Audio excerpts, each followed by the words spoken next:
तकबीर में कलमा में नमाज़ों में अज़ामें, तकबीर में कलमा में नमाज़ों में अज़ामें, है नाम इलाही से मिला नाम मोहम्मद, है नाम इलाही से मिला नाम मोहम्मद। फरमाते हैं आदम को मुझे खुल्द तरी में, फरमाते हैं आदम को मुझे खुल्द तरी में, लिखा हुआ तो बाब मिला नाम मोहम्मद, लिखा हुआ तो बाब मिला नाम मोहम्मद। है मीम में महबूब ये मतलब का इशारा, है मीम में महबूब ये मतलब का इशारा, फिर क्यों ना हो महबूब खुदा नाम मोहम्मद, फिर क्यों ना हो महबूब खुदा नाम मोहम्मद। अल्हम्दुलिल्लाह, মহান রব্বুল আলামিনের দরবারে লাখো কোটি শুকরিয়া জ্ঞাপন করছি যে রব্বুল আলামিন আমাদেরকে প্রতি জুমাহের ন্যায় এই জুমাহের দিনেও জুমার নামাজ আদায় করবার উদ্দেশ্যে আল্লাহর ঘর মসজিদে আগে আগে আসার বসার দিনে কিছু কথা শুনবার সুযোগ করে দিলেন। এই জন্য মহান মালিকের দরবারে শুকরিয়া আদায় করে জোরে সোরে বলি আলহামদুলিল্লাহ। মুহতারাম হাজিরিন, আল্লাহ রাব্বুল আলামিন আমাদেরকে দুনিয়াতে পাঠিয়েছেন, দুনিয়াতে থাকার জন্য সুন্দর ব্যবস্থাপনাও করেছেন, আসমান জমিন সব কিছুর ব্যবস্থা করেছেন। পৃথিবীর মধ্যে 18,000 মাখলুকাত তৈরি করেছেন, 18,000-এর মধ্যে সর্বশ্রেষ্ঠত্ব দান করেছেন আমাদেরকে, এবং কি পয়গম্বর হাদিসের মাধ্যমে জানিয়ে দিয়েছেন আদ-দুনিয়া খুলিকাত লাকুম ওয়া আনতুম খুলিকতুম লিল আখিরা। হে উম্মতেরা শোনো, দুনিয়ার যত সৃষ্টি তোমরা দেখো না কেন, সব কিছুকে আমি সৃষ্টি করেছি তোমাদের খেদমতের জন্য, আর তোমাদেরকে বানানো হয়েছে ওয়া আনতুম খুলিকতুম লিল আখিরা, আখিরাতের জন্য, আল্লাহ তাআলার ইবাদতের জন্য। কোরআন কারীমের এক আয়াতে আল্লাহ তাআলা আরো স্পষ্ট করে বলেন, أفحسبتم أنما خلقناكم عبثا أفحسبتم أنما خلقناكم عبثا وأنكم إلينا لا ترجعون। আল্লাহ রাব্বুল আলামিন কোরআন কারীমের মধ্যে বলেন, এ জগতের মানুষেরা শোনো, আফাহাসিবতুম আন্নামা খলাকনাকুম আবাসা, তোমরা কি মনে করেছো তোমাদেরকে দুনিয়ার মধ্যে অনর্থক বানানো হয়েছে? আল্লাহ তাআলা নিজেই আবার উত্তর দিয়েছেন, ওয়া আন্নাকুম ইলাইনা লা তুরজাউন, তোমাদেরকে অনর্থক বানানো হয় নাই, সাথে সাথে এটাও জানিয়ে রাখো দুনিয়ার হায়াত শেষ করে তোমাদেরকে একদিন আমি রব্বুল আলামিনের কাঠগড়ায় দাঁড়াতে হবে। এবং কি আল্লাহ তাআলা আরো এক আয়াতে বলেন, ওয়ামা খালাকতুল জিন্না ওয়াল ইনসা ইল্লা লিয়াবুদুন। জগতের মধ্যে 18,000 মাখলুকাত আল্লাহ তাআলা সৃষ্টি করেছেন, সব মাখলুকাতকে আল্লাহ তাআলা ইবাদতের জন্য বানায় নাই, সব মাখলুকাতকে আল্লাহ তাআলার গোলামির জন্য বানায় নাই। আল্লাহ তাআলা একমাত্র মানুষ এবং জিন জাতিকে আল্লাহ রব্বুল আলামিনের ইবাদতের জন্য বানাইছেন। এবং কি ইবাদতটা কিরকম হবে? এটাও ভিন্ন আয়াতে আল্লাহ তাআলা জানিয়ে দিয়েছেন, মা আতাকুমুর রাসূলু ফাখুযুহু ওয়া মা নাহাকুম আনহু ফান্তাহু। আল্লাহ রাব্বুল আলামিন জানিয়ে দেয়, এ আমার উম্মতেরা শোনো, তোমাদেরকে জগতের মধ্যে অনর্থক সৃষ্টি করা হয় নাই, নিশ্চয়ই কোন উদ্দেশ্য নিয়ে বানানো হয়েছে। এই উদ্দেশ্যটা হলো আল্লাহ রাব্বুল আলামিনের গোলামি করা, আল্লাহ রাব্বুল আলামিনের ইবাদত বন্দেগী করা। তবে ইবাদত বন্দেগী মন মতন করলে হবে না, নিজে যেভাবে চায় সেভাবে করলে হবে না। ইবাদত করার ক্ষেত্রে একটা পদ্ধতি অবলম্বন করা লাগবে। ওই পদ্ধতি হলো পয়গম্বর আরবি মুহাম্মদুর রাসূলুল্লাহ, সবাই আওয়াজ দিয়ে বলি সাল্লাল্লাহু আলাইহি ওয়াসাল্লাম। নবী মুহাম্মদুর রাসূলুল্লাহ সাল্লাল্লাহু আলাইহি ওয়াসাল্লামের তরিকা অনুযায়ী যদি ইবাদত করা হয়, ওই ইবাদতটা আল্লাহ তাআলা কবুল করবেন। নচেত যতই সুন্দর করে ইবাদত করাই হোক না কেন, ওই ইবাদত আসমান টপকাইয়া আরশ পর্যন্ত পৌঁছবে না। আল্লাহ রাব্বুল আলামিন তার ইবাদতের ক্ষেত্রে শর্ত জুড়িয়ে দিয়েছেন। এ জগতের বান্দা বান্দীরা শোনো, তুমি আমার ইবাদত বন্দী করবা তা সত্য, তবে আমার ইবাদত করার ক্ষেত্রে তোমাকে আমার হাবিবের তরিকা মানা লাগবে। আমার হাবিব যেভাবে যেভাবে করেছেন সেভাবে সেভাবে করা লাগবে। আমার হাবিব যেভাবে যেভাবে করতে বলেছেন সেভাবে তোমাকে করা লাগবে। এর ভিন্ন যত মত, যত পদ্ধতি, যত তরিকা আছে, ওই তরিকায় যদি আমার গোলামি করো, আমি এই গোলামিকে অ্যাকসেপ্ট করব না।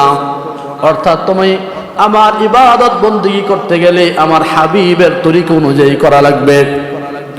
আল্লাহ রাব্বুল আলামিন ওনার হাবিবকে নিজের ইবাদত গ্রহণ করে নেওয়ার ক্ষেত্রে শর্ত যুক্ত করে দিলেন। অর্থাৎ একা একা শুধু আল্লাহর তরিকায় কেউ যদি ইবাদত করতে যায়, সেটা কবুল তো হবেই না, বরং সেটা সম্ভব নয়। যেমন ধরুন আমরা নামাজ পড়ি, মাগরিবের নামাজ 3 রাকাত আমরা ফরজ পড়ি, কেউ যদি বলে যে না আমি 4 রাকাত পড়বো, বলেন কবুল হবে? না, এই নামাজ কবুল করা হবে না। আবার মনে করেন যে আল্লাহ তাআলা পশু খাওয়াকে হালাল করে দিয়েছেন, কিছু পানি, কিছু পশু যেমন গরু, এটা আল্লাহ তাআলা খাওয়া বৈধ করেছেন, ঠিক আছে, হালাল পানি, এটাকে যদি কেউ মাথার মধ্যে বাড়ি দিয়ে মেরে ফেলে আর খায়, তার জন্য জায়েজ হবে? হবে না। খাওয়া হালাল, তা বৈধ, তা সত্য, ঠিক আছে, কিন্তু এটা খেতে হলে রাসূলের তরিকা অনুযায়ী জবাই করা লাগবে, এরপরে গিয়ে সেটা খাওয়া বৈধ হবে। অর্থাৎ যতগুলা ইবাদত বন্দেগী আছে, সবগুলা ইবাদত বন্দেগী যদি আমরা একটু বিচার বিশ্লেষণ করি, চিন্তা ভাবনা করি, একটা জিনিস আমাদের সামনে ভেসে ওঠে, সেটা হলো আল্লাহ রাব্বুল আলামিনের তরিকা, আল্লাহ রাব্বুল আলামিনের হুকুমগুলো পালন করার ক্ষেত্রে, আল্লাহ রাব্বুল আলামিনের বিধানগুলো বাস্তবায়ন করার ক্ষেত্রে যদি রাসূলের তরিকা পাওয়া যায়, ওই বিধানটা আল্লাহ রাব্বুল আলামিন খুব দ্রুত কবুল করে নেয়, এবং সাথে সাথে এর বিনিময়ে আল্লাহ রাব্বুল আলামিন জান্নাতের ঘোষণা করে রেখেছেন। আর যদি আল্লাহ তাআলার হুকুমগুলো পালন করার ক্ষেত্রে আমার পয়গম্বর আরবি দু জাহানের বাদশা মুহাম্মদুর রাসূলুল্লাহ সাল্লাল্লাহু আলাইহি ওয়াসাল্লামের তরিকা না পাওয়া যায়, তাহলে যেটা সহজেই সেই ইবাদতটা যত সুন্দর করে আদায় করা হোক না কেন, ওই ইবাদত আল্লাহ রাব্বুল আলামিন কুশিন কালেও কবুল করবেন না। তার মানে আল্লাহ রাসূলকে আল্লাহ তাআলা কি পরিমাণ ভালোবাসেন একটু চিন্তা করে দেখেন, কি পরিমাণ মহব্বত করেন, যে নিজের ইবাদত, নিজের সবকিছুর মধ্যে শর্ত যুক্ত করে দিয়েছেন যে আমার রাসূলকে মহব্বত করো, রাসূলের তরিকা আগে আপনাও, তারপরে তুমি আমার কাছে আইসো, আমার রাসূলকে বাদ দিয়ে আমি কোনো কিছুই অ্যাকসেপ্ট করব না। কি পরিমাণ ভালোবাসছেন। আর এই রাসূল যখন দুনিয়ার মধ্যে আসে, এই রাসূলকে নিয়ে ওই যুগের কাফের মুশরিকরা কি পরিমাণ প্রপাগান্ডা চালিয়েছিল, কি পরিমাণ রাসূলের উপর জুলুম, নির্যাতন, কি পরিমাণ শাস্তি, কি পরিমাণ অপবাদ তারা দিয়েছিল, সেই কথাগুলো এই রবিউল আউয়াল মাস যখন আমাদের সামনে আসে তখন আমাদের চোখের সামনে ভেসে ওঠে। এই রবিউল আউয়াল মাস এটা আমাদের শ্রদ্ধার মাস, ভালোবাসার মাস, যে মাসটার মধ্যে আল্লাহ রাসূল এই পৃথিবীর মধ্যে আগমন করেছেন। বলেন সুবহানাল্লাহ। এই মাসটার মর্যাদা আল্লাহ তাআলা অনেক বাড়িয়ে দিয়েছেন রাসূলের আগমনের কারণে। আবার এই মাসটার মধ্যেই কিন্তু আমার রাসূল এই দুনিয়ার মায়া ছেড়ে অন্ধকার কবর জগতে চলে গেছেন, আল্লাহ তাআলা নিয়ে গিয়েছেন। অর্থাৎ একে রবিউল আউয়াল মাস আমাদের রাসূলের আগমনের মাস, আবার একই এই মাসটা রাসূলের বিদায়ের মাস। এই জন্য রবিউল আউয়াল মাস আসলে আমাদের রাসূলের কথা মনে পড়ে, রাসূলের ইতিহাস ঐতিহ্য আমাদের স্মরণ করা লাগে, যেন আমাদের ঈমানটা মজবুত হয়, রাসূলের প্রতি প্রেম মহব্বত বৃদ্ধি পায়। পয়গম্বরের জিন্দেগি যদি একটু তালাশ করা হয়, আমরা গত জুমায় আলোচনা করেছিলাম রাসূলের জীবনের অলৌকিক ঘটনা নিয়ে। রাসূলের জীবনের মধ্যে অনেক অলৌকিক ঘটনা, যেগুলো বলে শুধু এক দুই জুমায় ক্ষান্ত করা যায় না। অহরহ আপনি লাগাতার যদি কয়েক মাস পর্যন্ত আলোচনা শোনেন আর করা হয়, রাসূলের মুজিজা, রাসূলের অলৌকিকত্ব কোশ্চিন কালো শেষ হবার নয়। পৃথিবীর ইতিহাসে যতগুলা বই লিপিবদ্ধ হয়েছে, সবচেয়ে বেশি যেই সাবজেক্টের উপরে বই রচনা হয়েছে সেটা হলো রাসূলের আখলাক আর চরিত্র নিয়ে। আর রাসূলের আখলাক চরিত্র নিয়ে বই এত বেশি লেখার পরেও রাসূলের গুণকীর্তন আখলাকের পরিমাণ এখনো শেষ হয় নাই। এখনো যদি কেউ লিখতে চায় অহরহ বই লিখতে পারবে। তারপর রাসূলের চরিত্র কেমন ছিল, রাসূলের ভালোবাসা কেমন ছিল, এটা লেখে শেষ করার মতো নয়। কারণ রাসূলকে আল্লাহ তাআলা এমন একটা চরিত্র দিয়েছেন, যেই চরিত্র দুনিয়ার কোনো মানুষকে আল্লাহ তাআলা দেয় নাই, এমনকি কোনো নবীকে আল্লাহ তাআলা দেয় নাই। আল্লাহ তাআলা বলেন, ওয়া ইন্নাকা লাআলা খুলুকিন আযীম।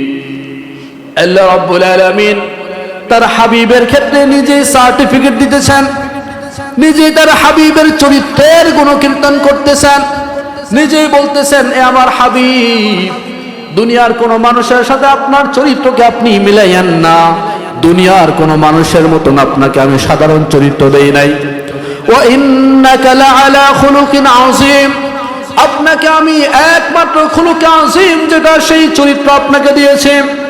আপনার চরিত্র এত মধুর, আপনার চরিত্র এত ভালো, এত উন্নত, দুনিয়ার কোন মানুষের চরিত্র এত উন্নত কোশ্চেন কারো হতে পারে না। যার কারণে তো দেখা গেল নবুয়ত লাভের আগ মুহূর্ত দীর্ঘ 40টা বছর আমার হাবিব যেই মহল্লার মধ্যে থাকতেন, আমার হাবিব যেই পাড়ায় যেই বাড়িতে থাকতেন, যেই এলাকার মধ্যে থাকতেন, ওই এলাকার মানুষগুলা সকলে মিলে আমার হাবিবকে এক বাক্যে উপাধি দিতে বাধ্য হয়েছে, আমার হাবিবের মতো সৎ চরিত্র মানুষ আর দুনিয়াতে একজনও নাই। আওয়াজ দেয়া বলেন সুবহানাল্লাহ। আমার হাবিবের মতন ভালো কেউ নাই, সত্যবাদী কেউ নাই, বিশ্বস্ত কেউ নাই, আমানতদারি কেউ নাই। যার কারণে তো যত বড় ধরনের কাফের হোক না কেন, আমার রাসূলের প্রতি তার ভালোবাসার জায়গা সে তৈরি করে নিয়েছে। তার দিলের মধ্যে আমার রাসূলের ভালোবাসা জমা করে নিয়েছে। নিজের ধন সম্পদ গচ্ছিত রাখার যখন সময় আসতো, দুনিয়ার কোন মানুষের উপর বিশ্বাস করতো না, চইলা যেত ওই মক্কার মুহাম্মদের কাছে, নবী মুহাম্মদের কাছে গিয়ে আমানত রাখতো। কারণ জানে দুনিয়ার অন্যান্য মানুষ আমার এই সম্পদগুলো খেয়ানত করতে পারে, দুনিয়ার অন্যান্য মানুষ আমার এই সম্পদগুলোকে ধ্বংস করে দিতে পারে, কিন্তু মুহাম্মদ এমন একজন মানুষ, যেই মানুষটার চরিত্রের মধ্যে এখনো পর্যন্ত কলঙ্কের দাগ লাগে নাই, এখনো পর্যন্ত তার চরিত্রের মধ্যে কোনো দাগ কানি লাগে নাই। তিনি হলেন উত্তম চরিত্রের মানুষ, যার কারণে নিজের ধন সম্পদ আইনা মুহাম্মদ নবীর কাছে আমানত রাখত, মুহাম্মদ নবীর কাছে পরামর্শ চাইত, নবী মুহাম্মদকে কলিজা দিয়ে ভালোবাসত, নবী মুহাম্মদের কথা তারা সব সময় মানত। কারণ এই লোকটা তার জীবনেও কোনোদিন মিথ্যা কথা বলে নাই, এই লোকটা জীবনেও কাউকে ধোঁকা দেয় নাই, জীবনেও কোনো মানুষের সাথে এই লোকটা কোনোদিন প্রতারণা করে নাই। এত ভালো মানুষ, এত ভালো মানুষ সবাই কলিজা দিয়া মোহাব্বত করত। এই আমার বন্ধুরা ভাইয়েরা শোনেন, এই নবীজি যখন 40টা বছর পার করলেন আর আমার আল্লাহ রাব্বুল আলামিন এই নবীর উপরে কোরআন নাযিল করলেন, এই মানুষটা যাকে তারা কলিজা দিয়া ভালোবাসতো, এই মানুষটা যখন নবুয়তের প্রচার করতে লাগলেন, মক্কার অদূরেই একটা পাহাড়ের মধ্যে গিয়া দাঁড়াইলেন। দাঁড়াইয়া ডাকলেন, হে আমার পাড়া প্রতিবেশীরা শোনো, আসো আসো আমার কাছে আসো, আমি তোমাদেরকে একটা কথা বলবো, আমি তোমাদেরকে একটা শুভ সংবাদ দিব। সব মানুষগুলো যখন জড়ো হয়ে যায় তখন নবী মুহাম্মদুর রাসূলুল্লাহ সাল্লাল্লাহু আলাইহি ওয়াসাল্লাম বলে, এই আমার মক্কার মানুষেরা শোনো, আমি তোমাদেরকে যদি বলি এই পাহাড়ের অপর পাশে একটা সৈন্যবাহিনী আছে যারা তোমাদেরকে ধ্বংস করার জন্য আসতেছে, তোমরা কি আমার কথা গ্রহণ করবা নাকি বলো? সকলে এক বাক্যে বলল, হে মুহাম্মদ, দীর্ঘ 40টা বছর তুমি আমাদের সাথে উঠা বসা করেছ, দীর্ঘ 40টা বছর তুমি আমাদের পাড়ার মধ্যে ছিলে, আমাদের সাথে ছিল, কোনোদিন দেখি নাই তুমি বাটপারি করেছ, কোনোদিন দেখি নাই তুমি মিথ্যা কথা বলেছ, কোনোদিন দেখি নাই তুমি আমাদেরকে ধোঁকা দিয়েছ। তুমি এত ভালো মানুষ, আমরা তোমার কথায় চোখ বুজে বিশ্বাস করার মতন আমরা ভরসা রাখি। তুমি যেই কথা বলবা কোশ্চেন কালে ওই কথাটা মিথ্যা হতে পারে না। এরপরে নবী মুহাম্মদুর রাসূলুল্লাহ সাল্লাল্লাহু আলাইহি ওয়াসাল্লাম সকলকে উদ্দেশ্য করে বলেন, হে আমার গোত্রের লোকেরা শোনো, তোমরা যদি আমার উপর এত বেশি বিশ্বাস করো, এত মহাব্বত, এত আস্থা যদি আমার উপর তোমাদের থাকে, তাহলে শুনিয়া রাখো, আমাকে আল্লাহ রাব্বুল আলামিন নবুয়ত দান করেছেন, আমার উপর কিতাব কোরআন নাজিল করেছে, এবং কি তোমাদেরকে একটা পথের দিকে একটা আহ্বান করার জন্য বলেছেন, সেটা হলো কুলু লা ইলাহা ইল্লাল্লাহু তুফলিহুন। তোমরা সকলে সমস্বরে বলো, দুনিয়ার মধ্যে 360টা কোনো মূর্তি নাই, দুনিয়ার মধ্যে হাজার হাজার কোনো দেবতা নাই, দুনিয়ার মধ্যে তৃতীয়বাদ দ্বিতীয়বাদ কোনো মতবাদ নাই, একমাত্র মতবাদ শুধু আমার আল্লাহর, আল্লাহ ছাড়া দুনিয়ার মধ্যে আর কেউ নাই, কেউ নাই। এই কথা তোমরা স্বীকার করে নাও, তোমরা মুসলমান হয়ে যাও, তোমরা সফলকাম হয়ে যাইবা। নবী মুহাম্মদুর রাসূলুল্লাহ যখন এই আহ্বান করলেন যে তোমরা সবাই এক কালিমার দিকে চলে আসো, সব মানুষগুলো hayran হয়ে গেল, এ মুহাম্মদ তুমি কি বলতেছ? যে বাপদাদার ধর্মের উপর দীর্ঘ হায়াতটা আমরা পার করলাম, সেই বাপদাদার ধর্মের বিরুদ্ধে তুমি যাইতেছ। এক পর্যায়ে এখান থেকেই নবীজির চাচি আবু লাহাবের স্ত্রী উম্মে জামিলা সবার সামনে স্লোগান দিয়ে বলল, এ মুহাম্মদ, তুমি কি আমাদেরকে এই জন্যই এখানে এনেছো নাকি? তুমি আমাদেরকে এই অনর্থক কথাটা বলার জন্য এনেছো নাকি? তুমি ধ্বংস হয়ে যাও, তোমার পরিবার ধ্বংস হয়ে যাক। সাথে সাথে আমার আল্লাহ রব্বুল আলামিন কোরআনে কারীমের আয়াত নাযিল করে দেন, তাব্বাত ইয়াদা আবি লাহাবিন ওয়া তাব। আমার হাবিব নবী মুহাম্মদ ধ্বংস হবে না, বরং হে আবু লাহাব এবং তার স্ত্রী, তার সম্পদ যা আছে, তোমরা সবাই ধ্বংস হয়ে যাও। আমার আল্লাহ তাআলার একটা নিয়ম এটাই ছিল যে আল্লাহ তাআলাকে নিয়ে কেউ যদি গালি দেন, আল্লাহ তাআলা এটা সহ্য করে নেন, বরদাস্ত করে নেন।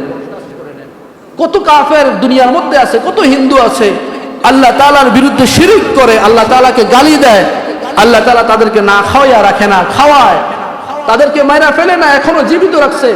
কিন্তু আল্লাহ তাআলার তরিকা হইল, আল্লাহর হাবিবকে নিয়ে কেউ যদি কটূক্তি করে, আল্লাহর হাবিবকে নিয়ে কেউ যদি বাজে কথা বলে, বাজে মন্তব্য করে, আল্লাহ রাব্বুল আলামিন সাথে সাথে অ্যাকশন শুরু করে দেন। সুবহানাল্লাহ, সাথে সাথে অ্যাকশন শুরু করে দেন।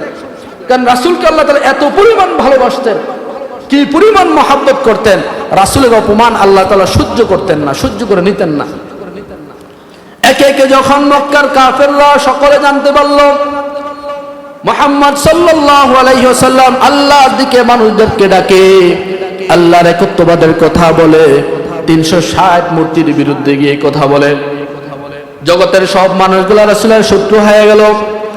একটু চিন্তা করে দেখেন, যেই নবীকে সকলে কলিজা দিয়া মহব্বত করত, যেই নবীর কথায় সকলে যুদ্ধের ময়দানে গিয়ে জীবন পর্যন্ত উৎসর্গ করতে রাজি ছিল, সেই নবী মুহাম্মদ শুধুমাত্র হক কথা বলার কারণে, শুধুমাত্র দিনের দাওয়াত পৌঁছে দেওয়ার কারণে, দিনের সত্য বাণীগুলা মানুষজনের কাছে পৌঁছে দেওয়ার কারণে সব মানুষগুলা যারা কলিজা দিয়া ভালোবাসতো তারাই শত্রুতে রূপান্তরিত হয়ে গেল। তারা সকলেই এমন শত্রু হলো, যেখানে যাইতো নবী মুহাম্মদকে পাগল বলে স্লোগান দিত, নবী মুহাম্মদকে পাগল পাগল বলতো, নবী মুহাম্মদকে অপবাদ দিত বিভিন্ন ধরনের। যে লোকটা দুনিয়ার সবচেয়ে বড় বুদ্ধিজীবী, সবচেয়ে বড় জ্ঞানী ছিল আমার নবী, এই নবীকে তারা পাগল বলতো, এটা তো মেনে নেওয়া যায় না। আমার নবীর জ্ঞান বুদ্ধি কি পরিমাণ ছিল, ছোট্ট একটা উদাহরণ দিলে বোঝা যাবে।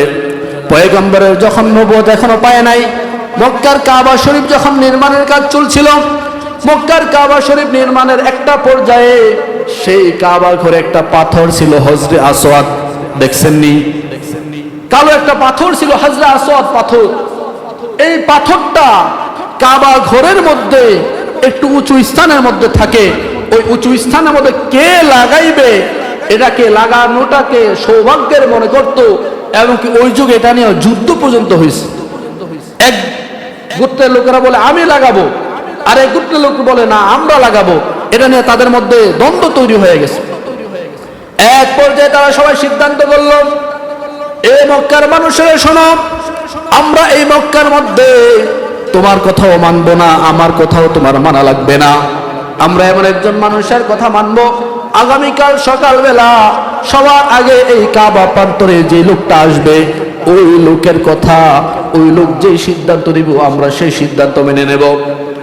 এরপরের দিন দেখা গেল সর্বপ্রথম আমার আপনার নবী মুহাম্মদুর রাসূলুল্লাহ সাল্লাল্লাহু আলাইহি ওয়াসাল্লাম সবার আগে কাবা প্রান্তরে উপস্থিত। যখন তিনি সবার আগে কাবা প্রান্তরে আসলেন, সব লিডাররা মনে মনে এটাই তো চাইছিল, আমার নবী মুহাম্মদের চেয়ে যোগ্য তো ফায়সালা দিনওয়ালা কেউ ছিল না, এমন জ্ঞানী মানুষ তো কেউ ছিল না। সবাই মনে মনে এটাই চেয়েছিল, কিন্তু মুখে বলতে পারে নাই। একটা পর্যায়ে যখন নবীজি নিজেই চলে আসলেন, আসার পরে সকলের মনে একটা আনন্দের জোয়ার বসে চলে আসলো যে মুহাম্মদ যেই সিদ্ধান্ত দিবে ওই সিদ্ধান্ত আমি অকপটে মেনে নেব। এরপরে দেখা গেল নবী মুহাম্মদুর রাসূলুল্লাহ সাল্লাল্লাহু আলাইহি ওয়াসাল্লাম কি পরিমাণ বুদ্ধিদীপ্ত একটা ফায়সালা করলেন, সমাধান বের করলেন। তিনি বললেন, হে মক্কার কাফেররা শোনো, তোমরা সবাই তো চাইতেছ এই পাথরটাকে তার জায়গা মতন ফিটিং করার জন্য, রাখার জন্য। এখন একটু আমার কথা মনোযোগ দিয়ে শোনো, তোমরা যতগুলো গোত্র আছো সব গোত্রের যারা লিডার, যারা নেতা, একজন একজন করে তোমরা সামনে আসো। সব গোত্রের লিডাররা আসো। আসার পরে নবী মুহাম্মদুর রাসূলুল্লাহ গায়ের চাদরটাকে বিছায়া দিলেন, বিছিয়ে নিজের হাতে পাথরটাকে ওই চাদরের উপর রাখলেন।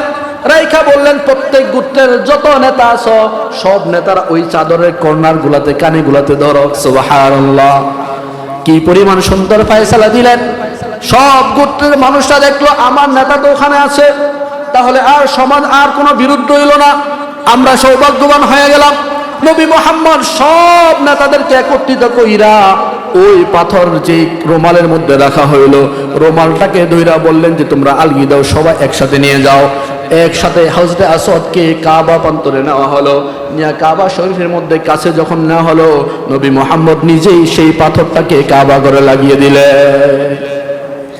এই একটা সমাধানের মাধ্যমে দীর্ঘদিনের বিরোধ মুহূর্তের মধ্যে মিটে গেল। সুবহানাল্লাহ, দেখেন এত জ্ঞানী একজন মানুষ, এত বুদ্ধিমান একজন মানুষ, এই মানুষটাকেই শুধুমাত্র কালিমার দাওয়াতের কারণে, শুধুমাত্র হক কথাগুলো বলার কারণে সব মানুষগুলো পাগল বলছে। পাগল কোন, এটা কি মাইনা নেওয়া যায়?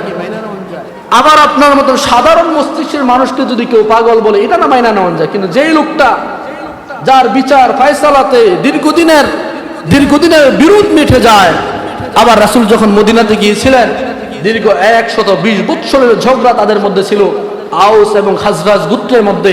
এই দীর্ঘদিনের এই ঝগড়া, যেটাকে তারা দিন দিন করে লালন পালন করছে, বাবা প্রতিশোধ নিতে পারে নাই, সন্তানকে ওসিয়ত করা যাইত যে আমি নিতে পারি নাই, তুই আমার কাছে ওয়াদাবদ্ধ হ, এর প্রতিশোধ তুই নিবি। এরকম দীর্ঘ 120 বৎসরের এই ঝগড়াও যেই নবীজি মুহূর্তের মধ্যে মাত্র 7 দিনের মেহনতে পুরা ঝগড়াটাকে আল্লাহ রাসূল মিটিয়ে দিয়েছেন। এত বুদ্ধিমান মানুষকে যখন পাগল বলে, এই কথা মেনে নেওয়া যায় না। একটু চিন্তা করে দেখো মুসলমান, শুধুমাত্র হক কথাগুলো বলার কারণে নবী মুহাম্মদ এত ভালো মানুষটাকে যারা পাগল বলে, আজকের যুগের সাথে মিলান এমন অনেক আলেম আছে। কিছুদিন আগেও ভোলার মধ্যে দেখা গেছে, পত্র পত্রিকারা যারা চান দেখেন, ইমাম সাহেবকে কুপিয়ে হত্যা করা হয়েছে শুধুমাত্র হক কথাগুলো বলার কারণে। ইমামদের বিরুদ্ধাচরণ করা হয়, মিম্বর থেকে যখন কোরআন হাদিসের কথাগুলো বলা হয়, যখন সুদের বিরুদ্ধে কথা বলা হয়, ঘুষের বিরুদ্ধে কথা বলা হয়, চাঁদাবাজি টেন্ডারের বিরুদ্ধে কথা বলা হয়, তখন যারা ঘুষ খায়, যারা সুদ খায়, যারা টেন্ডারবাজি করে, চাঁদাবাজি করে, এই লোকগুলা ইমাম সাহেবের বিরুদ্ধাচরণ করে, ইমামদের বিরুদ্ধে অবস্থান নেয়। কথা বলেন ঠিক কিনা? এটাই বাস্তবতা, এরকমটাই হইতেছে। যার কারণে আজকাল দেখা যায় আমাদের সমাজে পরিবর্তন হয় না। দীর্ঘ 30 বছর আগে যেরকম সমাজের অবস্থা এখনো সেম, পরিবর্তন কেন হয় না? ওই ইমাম সাহেবরাও নিজেদেরকে গুটিয়ে নিছে। আমার কথাই বলছি না, সব জায়গায় কি অবস্থা, গুটিয়ে নিছে। কেন? যে ভালো কথা বললে যার বিরুদ্ধে বলা হয় সে তো এরপরের দিন বিরুদ্ধাচরণ শুরু করবে। বলেন, নামাজের পক্ষে কথা বলে, এটা কার নির্দেশ? আল্লাহ তাআলার নির্দেশ, যে নামাজের কথা বলো।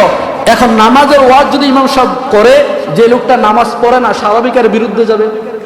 এখন ঘুষ খাওয়া নিষেধ, সুদ খাওয়া হারাম, এটা নির্দেশটা আল্লাহর। এখন আল্লাহর কথাটা যখন ইমাম সাহেব বলবে যে সুদ খাবে, নিঃসন্দেহে তার বিরুদ্ধে যাবে। এখন এই লোকটা যদি ইমামের বিরুদ্ধে যায়, তাহলে কেমন যেন সে ইমামের বিরুদ্ধে গেল না, স্বয়ং আল্লাহ রাব্বুল আলামিনের বিরুদ্ধে গেল। এটাই বাস্তবতা। এই জন্য আসুন আমরা সমাজকে পরিবর্তনের স্বার্থে হক কথাগুলো তুলে ধরি, মানুষকে হকের দিকে আহ্বান করি। যদি করা যায় তাহলে আল্লাহ তাআলা অবশ্যই এই কথার তাসিরের মাধ্যমে জগতের মধ্যে হেদায়েতের আলো চালু করে দিবেন।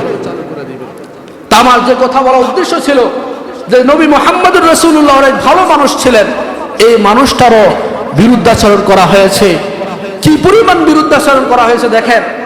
মক্কায় রাসূলকে অনেক অপবাদ দিত, অনেক পাগল বলতো, মানে অনেক ধরনের গালাগালি করত। একটা পর্যায়ে রাসূলকে শেল্টার দিত রাসূলের চাচা আবু তালেব রাসূলকে সব সময় শেল্টার দিত। যখন মক্কার কাফেররা যখন মুহাম্মদের বিরুদ্ধে অ্যাকশনে যাইতো, আবু তালেব সামনে দাঁড়াইতো, না আমি বেঁচে থাকতে আমার বাতিজের উপর আঘাত, এটা আমি মেনে নিতে পারবো না, এটা আমি মেনে নেব না। তখন সবাই আবু তালেবকে এসে বলতো, তোমার বাতিজাকে বলো যে আমাদের এই মূর্তিগুলা যাদের পূজা আমাদের বাপদাদা পর্যন্ত করেছে, আমরাও দীর্ঘদিন করেছি, এর বিরুদ্ধে কথা বলছে, মুহাম্মদকে তুমি একটু সংযত করো। আবু তালেব যখন মুহাম্মদকে বলে, মুহাম্মদ দেখো বাতিজা, আমি জানি তোমার ধর্ম সত্য, তবে তুমি একটু কৌশল অবলম্বন করো, অথবা তুমি একটু বিরত থাকো, তোমাকে কিছুদিন তুমি শান্ত থাকো, দেখবো মানুষগুলো আবার শান্ত হয়ে যাবে, এরপরে না হয় তুমি আবার দিনের প্রচার করলা। নবী মুহাম্মদ বলে, চাচা আপনি আমাকে ভালোবাসেন তা সত্ত্বেও আমি স্বীকার করলাম, আপনি আমাকে মহব্বত করে এটাও আমি মানলাম, তবে আসমানের তারা, আসমানের চাঁদ যদি আমার হাতের মধ্যে আপনি এনেও দেন, আসমানের সূর্য যদিও আমার হাতের মধ্যে এনে দেন, এরকম অসম্ভবকে যদিও আপনি সম্ভব করেন, তারপরেও এই দিনের আলো সত্যের বাণী আমি মানুষদের কাছে পৌঁছানো বন্ধ করবো না। সুবহানাল্লাহ, কি পরিমাণ আজম দিল জজম করেছেন।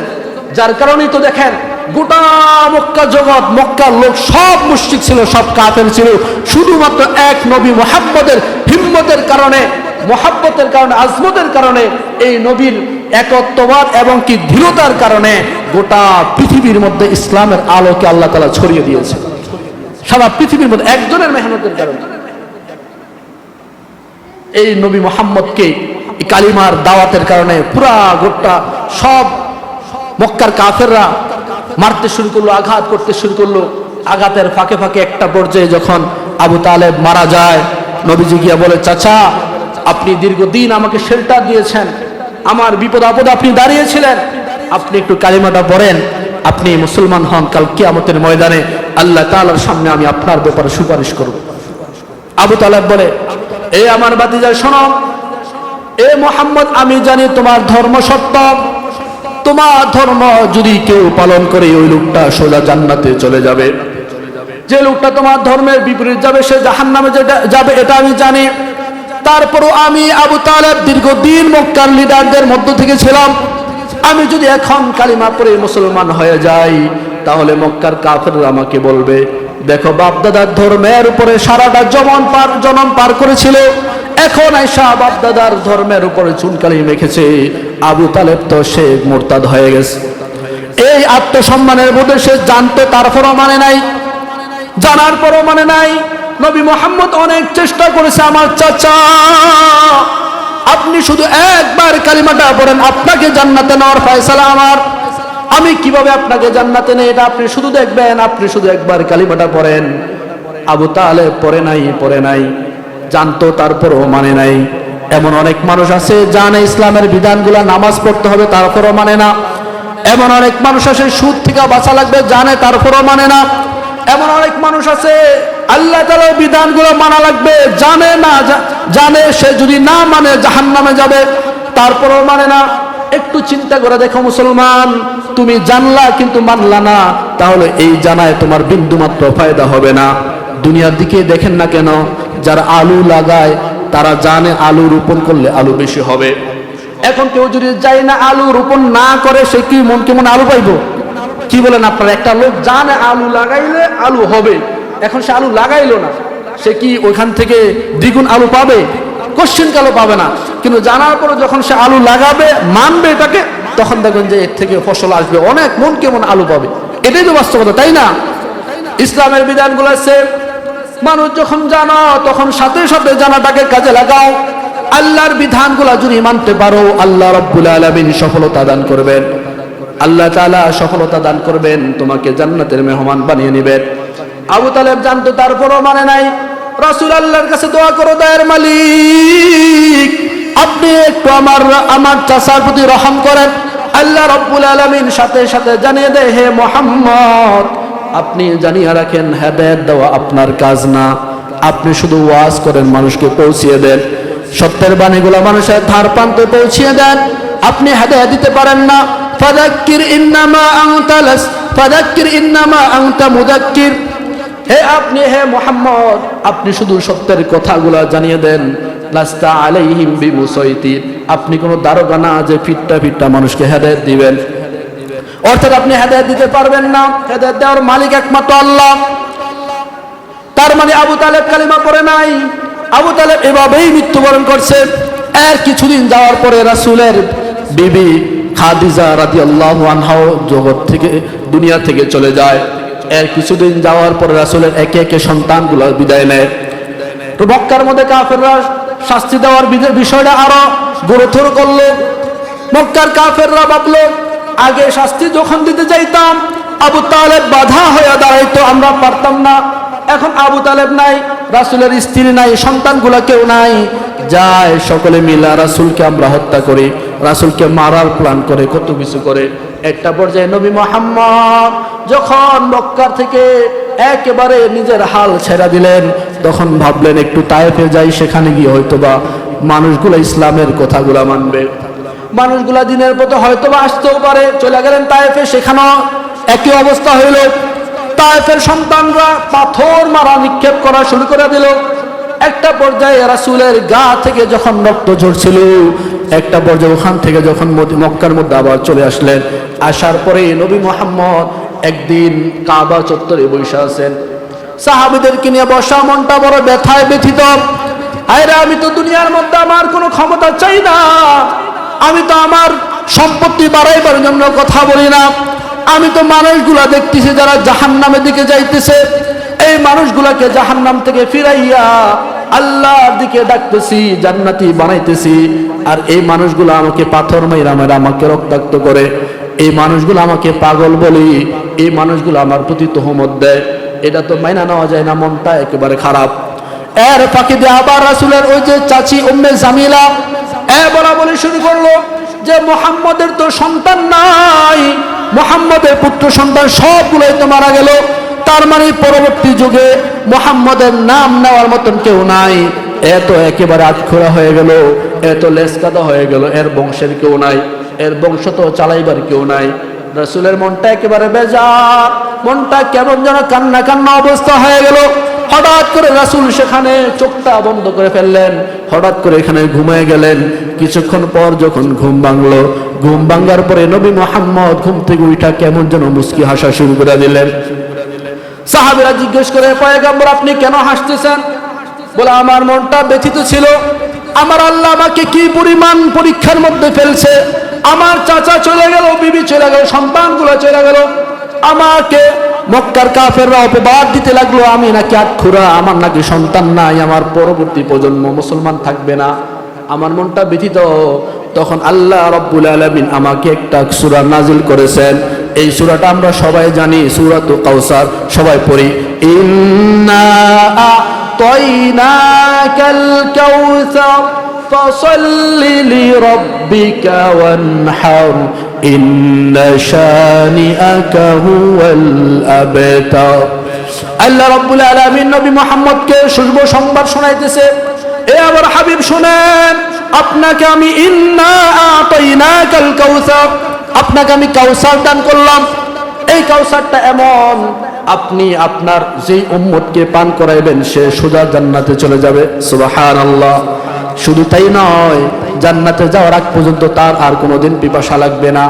এই শুভ সংবাদ যখন পয়গম্বর শুনলেন, একটু আগে যে ব্যথার মধ্যে ছিলেন, মুহূর্তের মধ্যে ব্যথাটা ভুলে গেলেন, ভুললেন, মনটাকে বড় করে ফেললেন।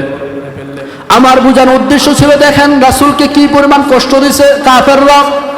তারপর রাসূল দিনের যে মেহনত, এই মেহনত থেকে ফিরে আসে নাই, এবং কি যে তহমত দিয়েছিল, রাসূলের সন্তান নাই, রাসূল তো বংশহীন, তার কোনো বংশ নাই, লেজকাদা। এই ক্ষেত্রে আল্লাহ রাসূল আরো একটা সান্ত্বনা দিয়ে বলেন, এ আমার মুহাম্মদ শোনো, জগতের যত উম্মত কিয়ামত পর্যন্ত আপনার আসবে, সব উম্মত গুলাই আপনার রূহানি সন্তান হয়ে যাবে। সব উম্মত, আমি আপনি আমরা যারা আছি সবাই হইলাম আমরা নবী মুহাম্মদের রূহানি সন্তান। যদিও অরুষ্টার সন্তান, ছেলে সন্তান দুনিয়াতে নাই, কিন্তু রূহানি সন্তান এত পরিমাণ পৃথিবীর মধ্যে হাজার হাজার কোটি পরিমাণ বিগত বৎসরগুলোতে ছিল, এখনো আছে, আবার ভবিষ্যৎ কিয়ামত পর্যন্ত আসবে। এই পরিমাণ, এই এত বেশি রূহানি সন্তান আল্লাহ তাআলা দিয়া বুঝাইলেন, হে মুহাম্মদ আপনি মন খারাপ কইরেন না, আপনার অরুজ্জার সন্তান নাই, তা কি হয়েছে, আপনার তো রূহানি সন্তান দিয়ে দিয়েছি। আপনার অরুজ্জার সন্তান থাকলে কি করতো? বাবার বিরুদ্ধে কেউ কথা বললে অস্ত্র নিয়ে দাঁড়াইতো, বাবার অপমান সহ্য করতো না, এটাই তো করতো। তো রূহানি সন্তানদেরকেও আমি এমন ভাবে তৈরি করতেছি, এমন ঈমান তাদের ভিতরে দিয়ে দিলাম যে তাদের সামনেও যদি কেউ আপনাকে গালি দেয় তারাও বরদাস্ত করবে না। যার কারণে দেখা যায় নবী মুহাম্মদকে নিয়ে কেউ যদি কটূক্তি করে, রূহানি সন্তান উম্মত কেউ বরদাস্ত করে না, কেউ মেনে নিতে পারে না। যে কটূক্তি করে তার বিরুদ্ধে মাঠে নামে, তার বিরুদ্ধে দাঁড়ায় যায়। যার কারণেই তো আমাদের এখনো পর্যন্ত এই বিশ্ব এখনো পর্যন্ত শান্ত আছে। মাঝে মধ্যে দেখা যায় বাংলাদেশ ও বিভিন্ন রাষ্ট্রের মধ্যে নবীকে নিয়ে কটূক্তি করে, তখন সব মানুষ যখন নামে আবার তারা বিরত থাকে, শান্ত হয়ে যায়। বিগত ইতিহাস আমরা সবাই জানি শাপলা চত্বর কেন হয়েছিল। আমার সময় নাই, সংক্ষেপে বলি, শাপলা চত্বর তো এই জন্য হয়েছিল, হেফাজতের মানুষ কোনো ক্ষমতা অর্জনের জন্য যায় নাই, গিয়েছিল একমাত্র নাস্তিক ব্লগার যারা রাসূলকে নিয়ে কটূক্তি করেছিল, আমার রাসূলকে নিয়ে গালি দিত, এই তাদের জবাব দেওয়ার জন্য শাপলা চত্বরে গিয়েছিল। সারা বাংলাদেশ থেকে লং মার্চ করে মানুষগুলো সেখানে গিয়েছিল একমাত্র রাসূলের ইজ্জত হেফাজতের জন্য। কারণ এগুলা উম্মতের জন্য ঈমানি দায়িত্ব। আল্লাহ রাসূল বলে দিয়েছেন, লা ইউমিনু আহাদুকুম হাত্তা আকুনা হাব্বা ইলাইহি মিন ওয়ালিদিহি ওয়া ওয়ালাদিহি ওয়ান নাসি আজমাইন। হে উম্মত শোনো, তুমি যদি তোমার সন্তান সন্ততি, তোমার বাবা মা, ধন সম্পদ সব কিছু থেকে আমি মুহাম্মদকে বেশি মহব্বত না করো, তুমি পরিপূর্ণ মুমিন হইতে পারবে না।